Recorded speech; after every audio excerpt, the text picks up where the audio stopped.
नमस्कार दोस्तों, आज मैं आपको सुनाऊंगा शादी के बाद पत्नी का बॉयफ्रेंड। आखिर में पत्नी के साथ क्या हुआ। रोशनी की शादी उसके घर वालों ने जबरदस्ती एक नैतिक नाम के गरीब लड़के से करवा दी थी, लेकिन रोशनी नैतिक को बिल्कुल भी पसंद नहीं करती थी। और तो और उसने अपने घर वालों से ये भी कह दिया था कि मैं आप सबकी वजह से नैतिक से शादी तो कर रही हूँ, मगर मैं कभी भी इसको अपना पति नहीं मानूंगी। ये कहकर वो शादी के बाद अपने ससुराल चली गई। अब रोशनी और नैतिक दोनों एक ही कमरे में थे, क्योंकि आज उनकी सुहागरात थी। लेकिन जैसे ही नैतिक रोशनी के थोड़ा पास आया, वैसे ही वो दूसरी तरफ मुंह फेर कर सो गई। तभी नैतिक ने रोशनी का हाथ पकड़कर उसे कहा कि रोशनी, क्या बात है, तुम कुछ परेशान सी लग रही हो, कोई बात है क्या? और तुम्हारी तबीयत तो ठीक है ना?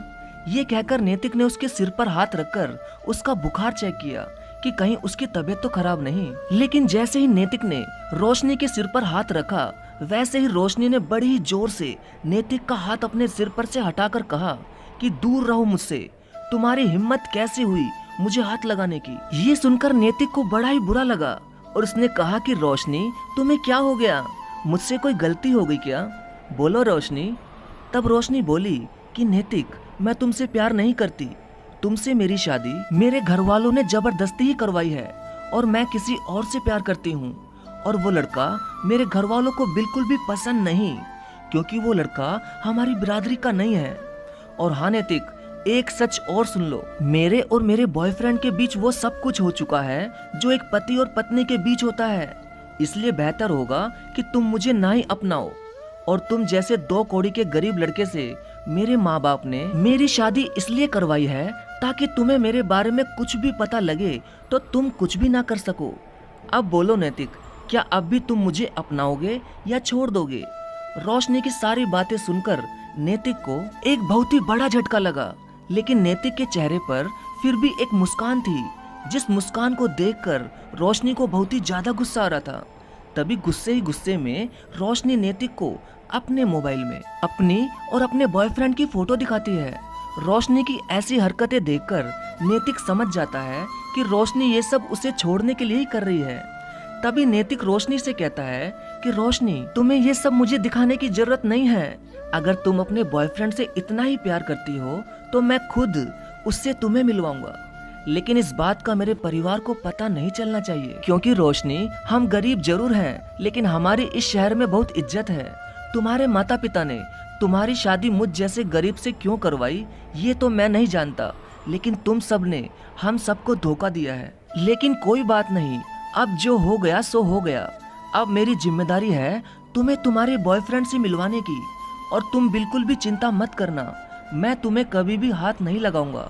ये कहकर नैतिक पलंग से नीचे उतरकर नीचे फर्श पर ही सो जाता है। लेकिन नैतिक को दिल से बहुत ही ज्यादा बुरा लगा था और वो दूसरी तरफ मुंह फेरकर आंखों में आंसू लिए चुपचाप सो गया। और वहाँ पलंग पर रोशनी पूरी रात अपने बॉयफ्रेंड से व्हाट्सएप पर बात कर रही थी। अब कई दिन हो गए, लेकिन नैतिक ने रोशनी को हाथ तक नहीं लगाया था।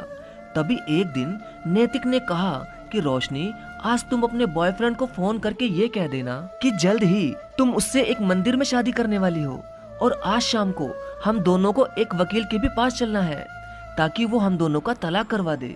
ये सुनकर रोशनी को थोड़ा अजीब जरूर लगा, लेकिन वो बहुत खुश हो गई।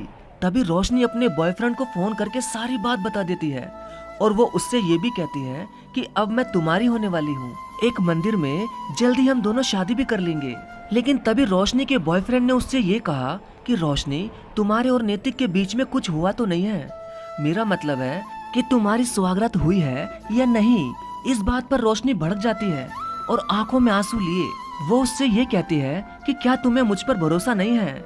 मैंने आज तक बस जो भी किया है वो सिर्फ तुम्हारे साथ ही किया है। तभी उसका बॉयफ्रेंड उससे मंदिर में शादी के लिए हाँ कह देता है, लेकिन कहीं ना कहीं वो रोशनी से शादी नहीं करना चाहता था, क्योंकि अगर उसे उससे शादी ही करनी होती तो वो रोशनी से पहले ही भागकर शादी कर सकता था।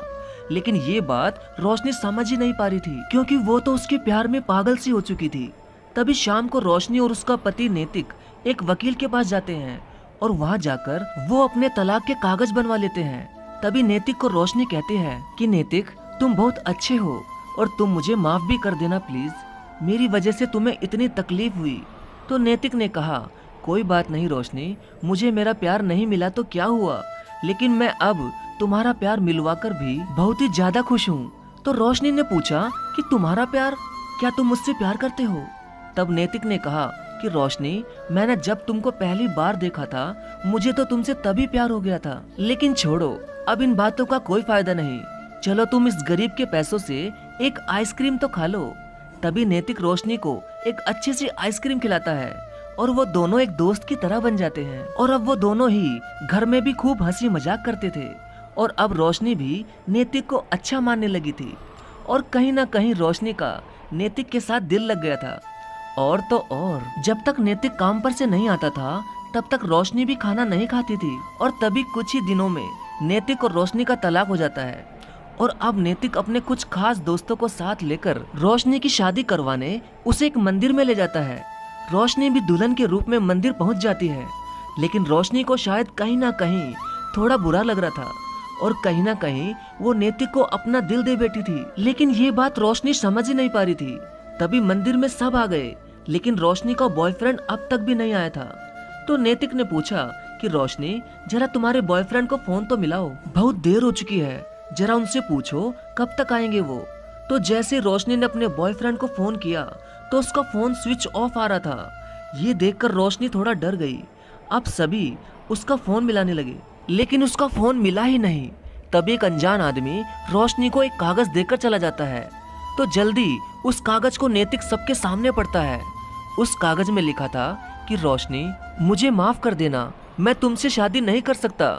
मेरे घर वाले तुम्हारे बारे में ये कह रहे हैं कि जो लड़की अपने पति के साथ रात गुजार चुकी है उस लड़की से वो कभी भी मेरी शादी नहीं करवा सकते। उस चिट्ठी को पढ़कर रोशनी खूब रोने लग जाती है और अब उसकी जिंदगी खराब होने वाली थी क्योंकि वो नैतिक को भी तलाक दे चुकी थी। तभी पंडित नैतिक से कहता है कि अब शादी होनी है या मैं जाऊं। ये सुनकर नैतिक को बहुत ही ज्यादा बुरा लग रहा था। तभी वो पंडित से कहता है कि पंडित जी, आप मंत्र पढ़ने की तैयारी कीजिए, मैं लड़की को मनाता हूँ।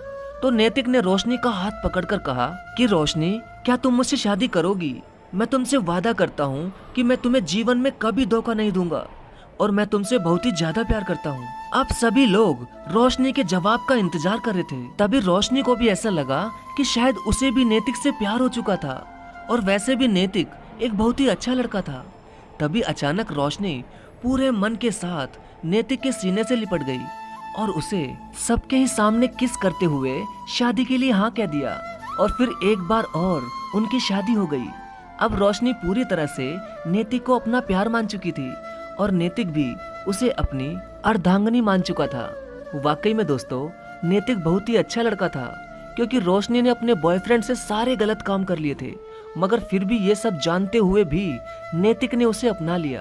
तो दोस्तों, आप नैतिक और रोशनी के बारे में क्या कहेंगे? प्लीज एक कमेंट तो कर दिया करो यारो। आपका धन्यवाद।